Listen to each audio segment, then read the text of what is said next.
Shalom Adonai Eirene tu Kyrios, paz do Senhor, em grego e hebraico. Eu sou o professor Marcos Alves e nessa aula eu irei te explicar o texto de João 3,16. Que a grande pergunta que fica é: Jesus morreu por todos, incluindo cristãos e ímpios, ou apenas pelos eleitos? E por que eu faço essa pergunta? Porque existe uma discussão teológica entre calvinismo e arminianismo. O calvinismo defende que em João 3,16, esse mundo e esse todos refere-se somente aos eleitos. Então Jesus morreu apenas pelos eleitos. Por isso, o calvinismo defende a predestinação. E o arminianismo defende que Jesus morreu por todos, incluindo cristãos e ímpios. Por isso que o arminianismo defende o livre-arbítrio, porque qualquer pessoa pode ser salva desde que aceita Jesus Cristo como seu único e exclusivo Salvador. Certo que algumas pessoas não concordam com o termo aceitar, porque é Jesus Cristo que nos aceita. Mas isso aqui é um jargão bastante popular usado nas igrejas, ok? Então a nossa aula irá girar em torno desse tema. E aqui eu quero trabalhar com vocês o texto de João, capítulo 3, versículo 16. Quem é esse mundo que João está falando? Esse mundo é apenas os eleitos? Ou está se referindo a todo mundo de maneira geral?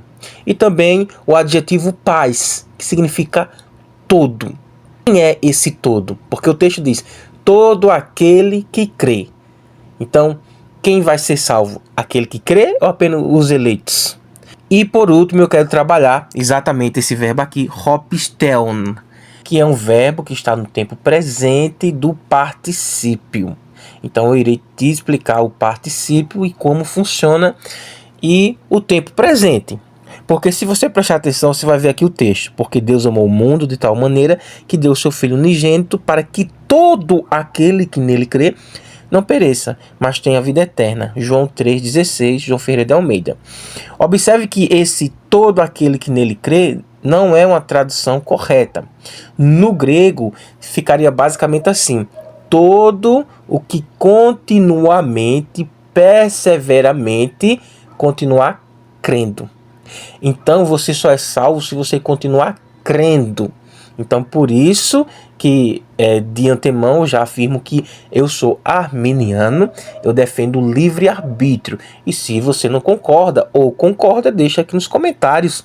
Os seus comentários serão muito bem-vindos, desde que sejam respeitosos.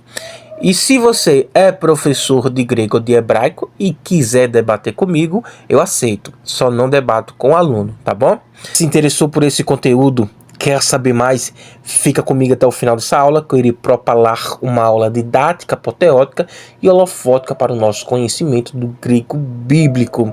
E caso você queira todos os PDF de todas as aulas aqui do YouTube, tanto de grego como de hebraico, o link do meu WhatsApp estará na descrição desse vídeo. É só você me chamar e eu te passo mais informações. Observação, não é gratuito, ok? E se você quer fazer um curso de hebraico, de grego ou de homilética para pregadores, os links dos meus cursos estarão na descrição desse vídeo ou me chama no WhatsApp e eu te passo mais informações.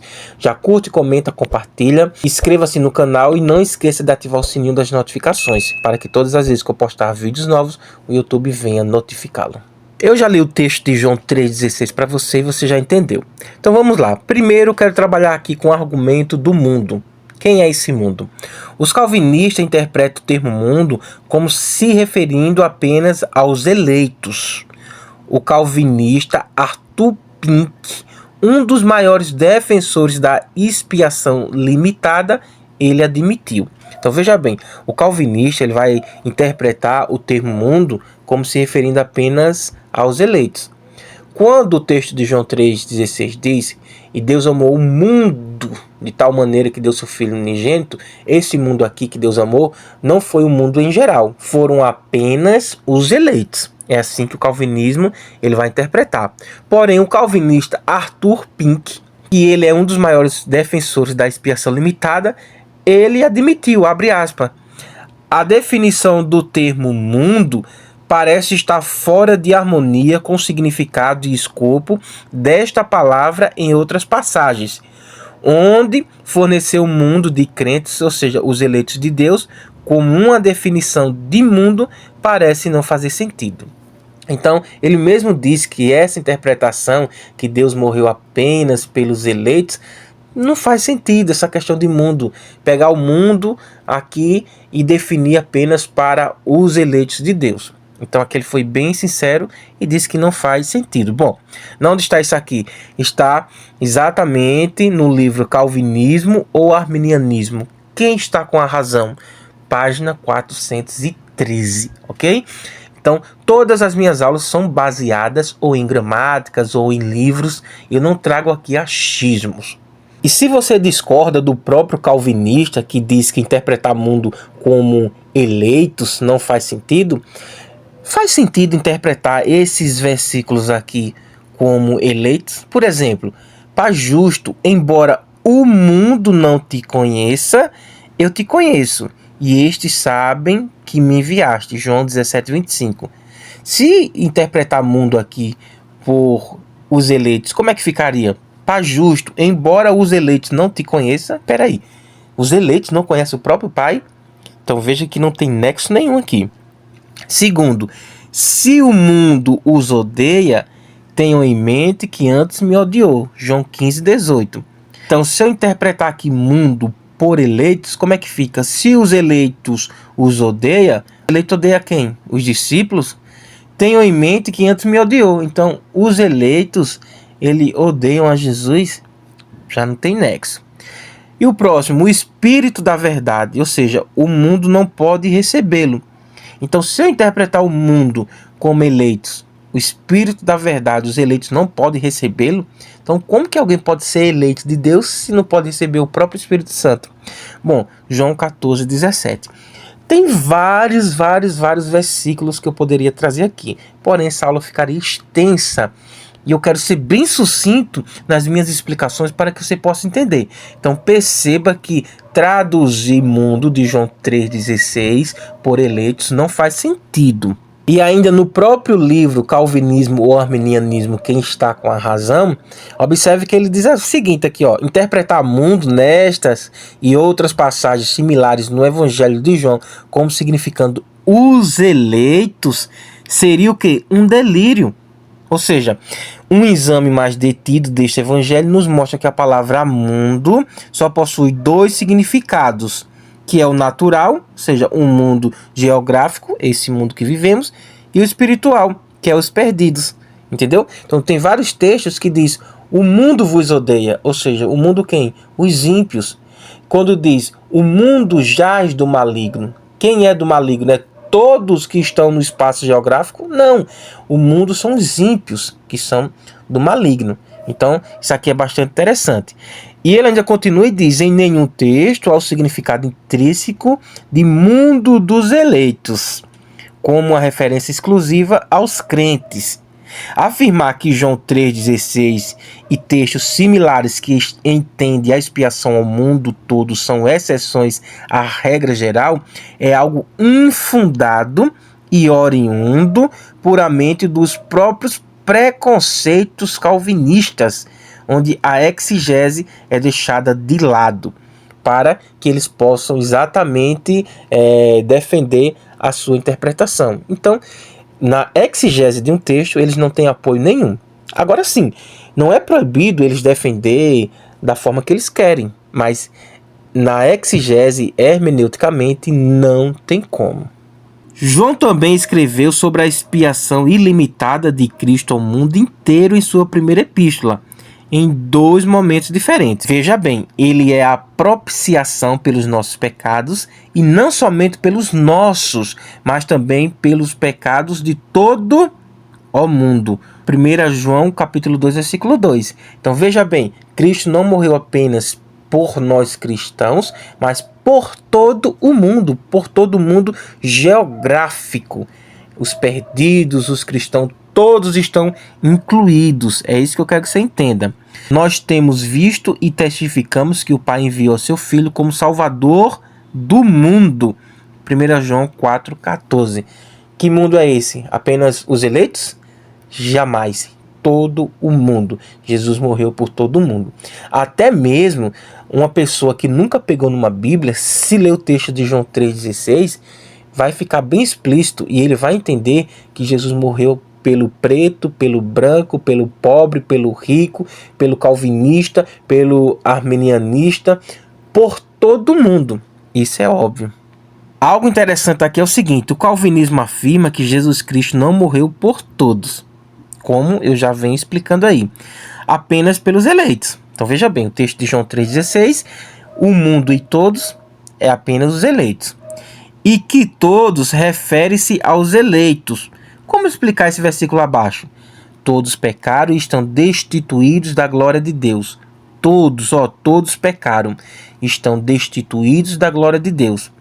Nesse caso, se todos refere-se somente aos eleitos, então só os eleitos pecaram, pura heresia.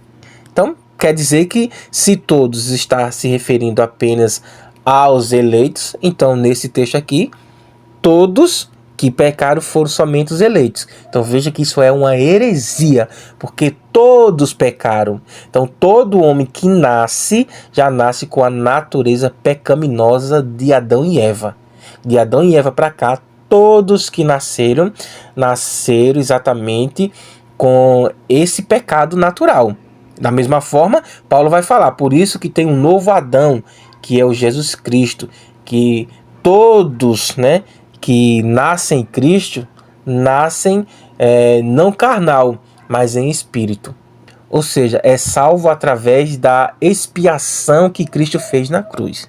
Mesmo que se você calvinista pegar o texto de João 12:19 e dizer assim, o mundo todo vai atrás dele, Jesus. Apenas cortei aqui o versículo. O mundo todo.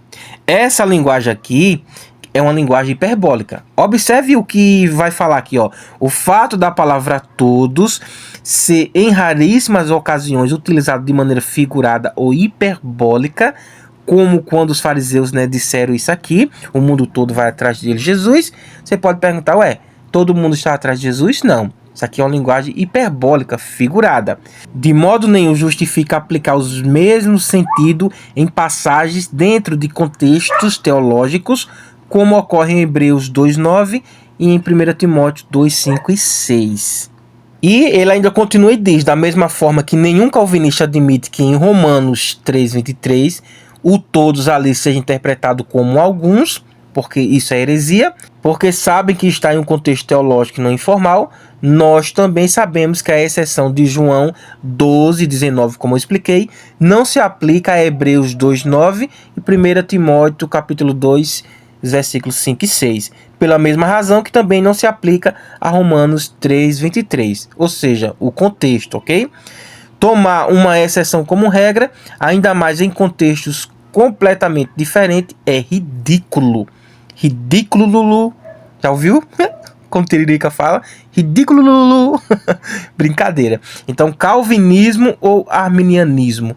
Quem está com a razão? Página 418. Então perceba que tudo que eu emergi aqui foi baseado exatamente em um livro, que por sinal é bastante aceito. Agora nós vamos trabalhar a questão desse texto juntamente com o adjetivo todo. Pais hopisteon. Bom, eu irei ler esse texto, porém não irei fazer a tradução de todo porque não temos tempo, tá bom? Então vamos lá.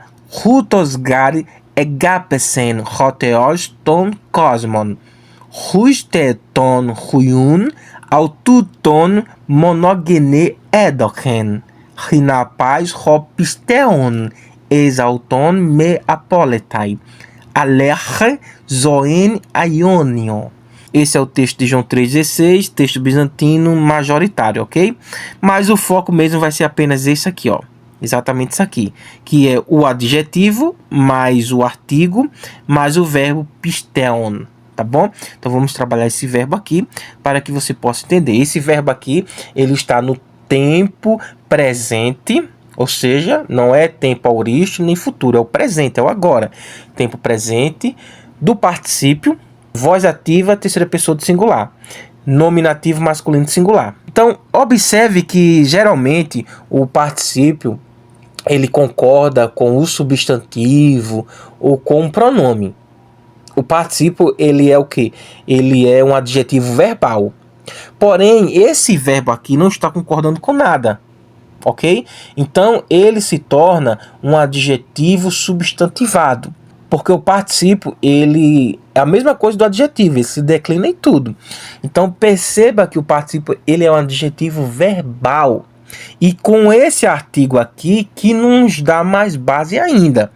Então, é isso que eu quero que você aprenda nessa aula aqui. Exatamente esse pais, que é todo, que também é um adjetivo nominativo masculino singular. O adjetivo qualifica, você já sabe disso, né? Bom, antes de eu explicar aqui, eu quero te dizer que essa tradução aqui, ó, todo aquele que nele crê, está errado.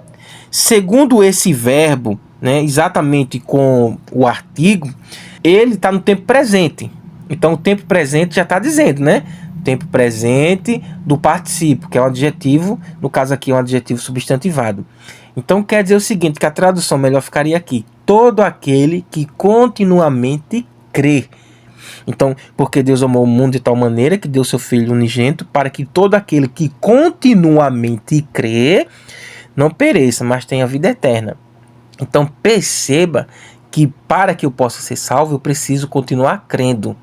Não tem essa de uma vez salvo, para sempre salvo. Não, não tem essa. Isso aí é calvinismo. Aqui é arminianismo.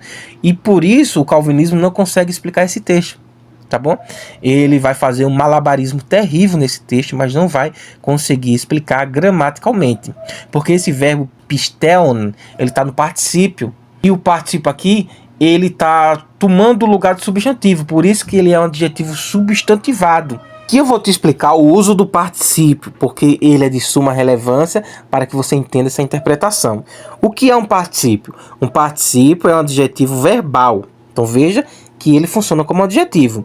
Como tal, reúne característica tanto de verbo como de adjetivo.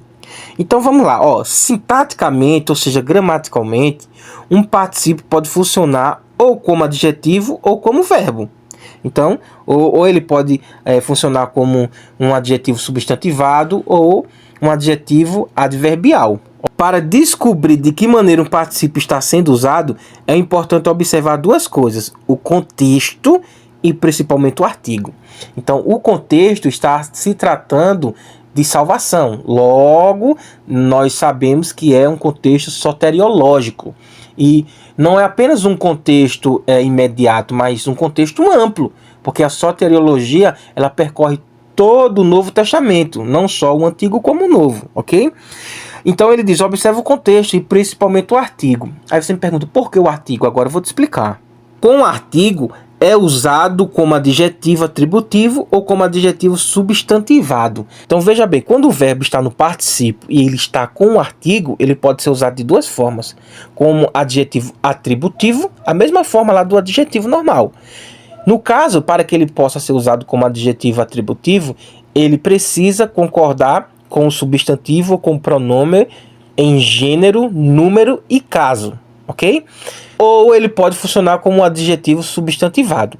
Portanto, como o verbo pisteon, ele não está concordando com nada, o particípio não está concordando com o pronome ou com o substantivo, ele se torna um adjetivo substantivado. Por que substantivado?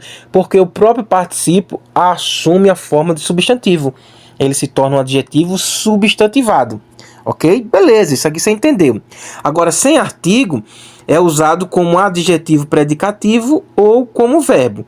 Esse último é o uso mais frequente do particípio do Novo Testamento. Então veja bem, a frequência do particípio é ser usado, né, com o verbo, ok? Sem artigo. Mas veja que está com artigo, hopistelon, hopistelon. Todo aquele que continuamente crê. Todo aquele quem? Todo mundo, qualquer pessoa que crê vai ser salvo, não só os eleitos. A ideia é essa. Uma observação que eu faço aqui é o seguinte: o particípio é usado na mesma maneira que um adjetivo e também flexionado como tal, como falei no início, né? Isso aqui está na Gramática Noções do Grego Bíblico, página 201. Portanto, eu já te expliquei o que é um particípio. De forma bem sucinta você entendeu. É um adjetivo verbal, ele qualifica. Com o artigo, ele pode ser usado como atributivo ou como adjetivo substantivado. Nesse caso aqui, ó, esse verbo aqui, ó, hopistelon, ele está sendo usado como um adjetivo substantivado. Você prestar atenção aqui, ó, paz também é um adjetivo nominativo masculino singular. E se você prestar atenção, o artigo também é nominativo masculino singular. E também aqui, ó, o adjetivo que está substantivado está nominativo masculino singular. Então, todo quem? Ó que crê, toda pessoa que crê. Qualquer pessoa, até um ateu, se ele abandonar sua crença do ateísmo e se tornar um teísta, ou seja, crê em Deus, ele é salvo. Mas o calvinismo vai dizer que não, que só os eleitos que serão salvos. Então perceba a ignorância aí do calvinismo, que é uma doutrina super errada, tá bom? Principalmente no texto de João 3,16. Então como é que eles rebatem isso aqui? Não tem como você rebater isso aqui na gramática. Sabe por quê?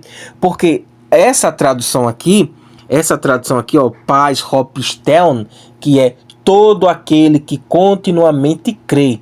A ideia do tempo presente usado com particípio é uma ideia continuista, simultânea, ou seja, algo que eu tenho que fazer no cotidiano, ok? Não é algo que eu faço hoje e amanhã eu não faço. Porque na visão calvinista, uma vez salvo, sempre salvo. Você não corre o risco de perder a salvação. Por isso que eles defendem a predestinação. E outra, defende ainda que até um bebê que se nascer, ele pode ir para o inferno, se ele não foi predestinado. Então veja como essa doutrina.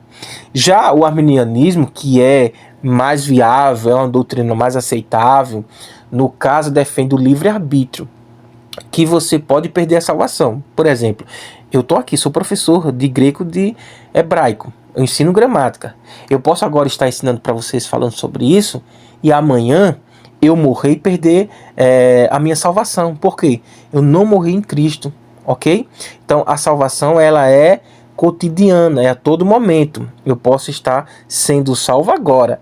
Daqui a 2, 3, 4 segundos, daqui a um minuto, 2 horas, 1 ano, eu posso não mais estar salvo. Então eu estou sendo salvo.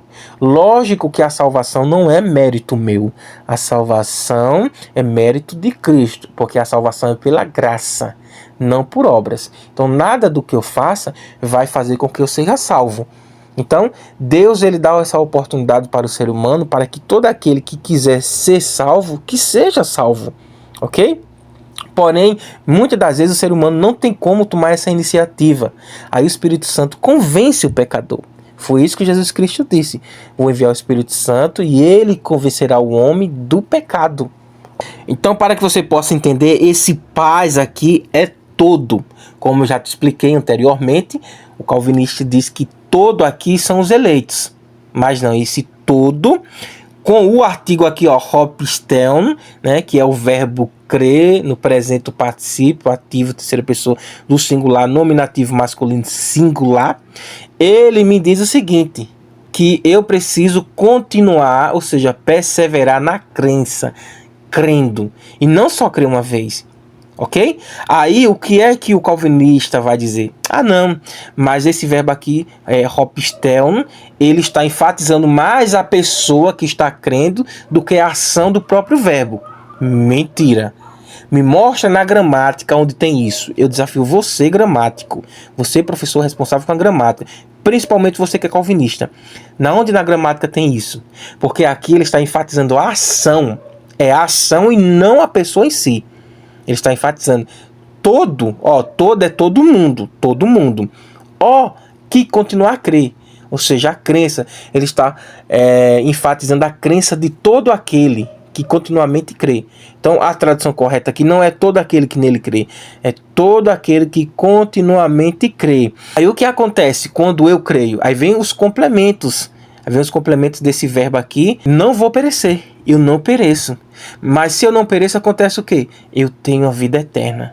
Então veja que eu não pereço, mas eu tenho a vida eterna se eu continuar crendo. Essa que é a ideia do verbo. E para apoiar toda a minha interpretação e fechar com chave de ouro, eu quero deixar aqui uma exposição do gramático Daniel B. Wallace, página 621, onde ele vai falar exatamente sobre esse verbo aqui. Então não é uma teoria minha, não é uma interpretação isolada minha. Eu tenho apoio gramatical. E se você não concorda, mostre-me os seus respaldos gramaticais e podemos debater. Lembrando, não debato com aluno, apenas com professores. Pais hopistheon, que significa todo aquele que crê. João 3,16. Agora observe o que a gramática de Daniel B. Wallace, página 621, vai nos dizer. A ideia parece ser tanto gnômica quanto contínua. Contínua, ou seja, todo que continuamente crê. Isso não é devido somente ao presente, ou seja, ele quer dizer aqui, não é só por causa do tempo presente, mas ao uso do particípio presente de pistheon.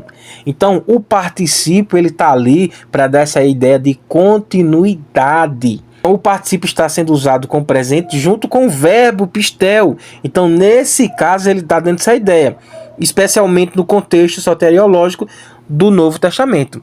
E ele fala especialmente no contexto soteriológico. Por quê? Porque dentro da soteriologia, que significa doutrina ou estudo da salvação, nós vemos que a salvação é pela graça. A salvação é pela graça. Então, primeiro tem que crer. Crer é um ato de ter fé. E fé significa basicamente persuadir ou se deixar ser persuadido pelo Espírito Santo. Por isso que Jesus falou, eu enviarei o Consolador, o Espírito Santo, para que ele convença, persuada o homem do pecado. Então o Espírito Santo ele nos convence, ele usa persuasão divina para nos convencer de que estamos errados. Então observe que eu tenho apoio gramatical. Isso aqui não é uma visão minha, não é uma interpretação isolada. Eu poderia pegar simplesmente esse vídeo aqui, com 15 minutos eu explicaria tudo. Mas veja que eu trouxe aí todo o apoio gramatical, porque eu sei que vai ter muitos comentários em relação a calvinismo e arminianismo, mas para que você entenda, se você é calvinista, refute-me com maestria, principalmente esse texto que os calvinistas têm muita dificuldade em interpretar. Como você viu no começo, o próprio calvinista Arthur Pink, ele diz que essa ideia de mundo em João 3,16, pegar mundo e definir como eleito, isso não convém, ele não apoia essa ideia. E isso é ridículo. Ridículo. Isso é ridículo, literalmente, ok? Brincadeiras à parte. Bom, gostou desse conteúdo? Espero que você tenha gostado, que de fato você tenha aprendido. Não entendeu essa aula? Repete 1, 2, 3, 10, 15 vezes se for o caso. E lembre-se que a repetição gera perfeição. A excelência não é um hábito, é aquilo que fazemos repetidas vezes. Bom, e caso você queira o PDF dessa aula, me chama no WhatsApp, que esse PDF eu te passo de forma gratuita, ok? Mas os demais PDF de grego, de hebraico, são vendidos. Então, caso tenha interesse, me chama no WhatsApp que eu te passo mais informações. E os links de todos os meus cursos estarão na descrição desse vídeo. Então, se você quer fazer um curso de grego, exatamente aprender a fazer uma análise simples dessa, eu te ensino. Se você não é alfabetizado, eu tenho um curso de alfabetização. Se você quer um curso médio, eu tenho um curso médio em grego, tanto grego como hebraico. E também tem um curso de verbos para você aí que quer aprender a fazer essas análises. Já curte, comenta, compartilha, inscreva-se no canal e não esqueça de ativar o sininho das notificações, para que todas as vezes que eu postar vídeos novos, o YouTube venha notificá-lo. Shalom, Adonai, Eirene, tu Kyrios, Pai do Senhor em grego e hebraico.